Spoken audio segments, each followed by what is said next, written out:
गया की सरजमीन इतिहास समेटे हुई है, लेकिन राजनीति में वहां पर लोगों ने अपने उम्मीदवारों की घोषणा कर दी है और अब चुनावी जंग होने वाली है। वहां पर मुकाबला जीतन राम मांझी, लालू प्रसाद यादव और हैदराबाद से सांसद ऑल इंडिया मजलिस इत्तेहादुल मुस्लिमीन यानी AIMIM के प्रमुख असदुद्दीन ओवैसी के उम्मीदवार के दरमियान होगा।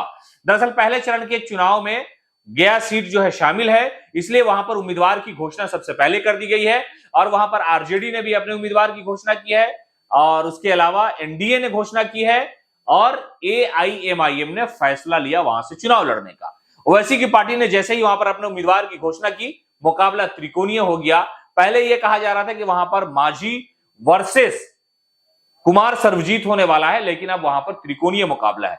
3 तरह के कैंडिडेट है, वहां पर सुरक्षित सीट है। ओवैसी की पार्टी ने ऐन वक्त फैसला लिया और वहां पर उन्होंने रंजन पासवान को चुनाव में लाने का फैसला ले लिया है। कहा जा रहा है कि कुमार सर्वजीत पहले ऐसे व्यक्ति है जो वहां पर अपनी सियासी छाप रखते हैं। जीतन राम मांझी के बारे में यह कहा जा रहा है कि मांझी की अपनी एक सियासी शक्ति है उस इलाके में, वो उसी जिले से भी आते हैं और वो आरजेडी के साथ गठबंधन जब टूटा नीतीश कुमार का और जब वो बीजेपी में गए तो ये शर्त थी जीतन राम मांझी की कि आप इस गठबंधन में रहें, आपको प्रलोभन दिया जा रहा है तो आप कहीं ना जाए, आपको लोकसभा का चुनाव लड़वाया जाएगा। और वही वो आखिरकार जीतन राम मांझी को गया सुरक्षित सीट से उम्मीदवार बनाया गया। वो अपने ही चुनाव निशान पर चुनाव लड़ रहा है, लेकिन वो एनडीए का हिस्सा है, इसलिए एनडीए की तरफ से मांझी उम्मीदवार है। और कुमार सर्वजीत, इनके पिता का एक बड़ा योगदान रहा है वहां पर और वो मेंबर ऑफ पार्लियामेंट भी रहे हैं।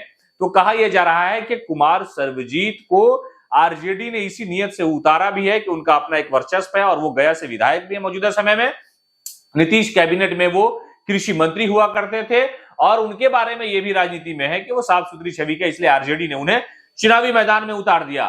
तो इधर से रंजन पासवान को ऑल इंडिया मजलिस इत्तेहादुल मुस्लिमीन असदुद्दीन ओवैसी की पार्टी ने उन्हें उम्मीदवार बनाया। इस मामले को लेकर के जो AIMIM के प्रदेश अध्यक्ष अख्तरुल इमान, उन्होंने घोषणा की थी कि गया में हमारा उम्मीदवार होगा। उसके बाद सियासी हलचल जो है वो गया में शुरू हो गई कि त्रिकोणीय मुकाबला की आशा किसी को नहीं थी, लेकिन चुनाव से ठीक पहले ओवैसी ने जब उस चुनावी मैदान में छलांग लगाई, उसके बाद वो मुकाबला जो है त्रिकोणीय और दिलचस्प हो गया है। इसलिए कि पहले कहा जा रहा था कि मांझी वर्सेस सर्वजीत होने वाला है, लेकिन अब Manjhi versus Sarvjeet, Sarvjeet versus Ranjan, Ranjan versus Jitan Ram Manjhi, यानी एनडीए और AIMIM, यानी 3 तरह का मुकाबला है। और हो सकता है वहां पर असदुद्दीन ओवैसी अपनी जनसभा को भी संबोधित करे। राज्य सुप्रीमो लालू प्रसाद यादव, तेजस्वी यादव का संबोधन होगा, वहां पर नरेंद्र मोदी का संबोधन हो सकता है, मुख्यमंत्री नीतीश कुमार पहुंचेंगे और जीतन राम मांझी तो खुद ही बिहार के पूर्व मुख्यमंत्री है। तो गया का जो मुकाबला है वो त्रिकोणीय होने वाला है।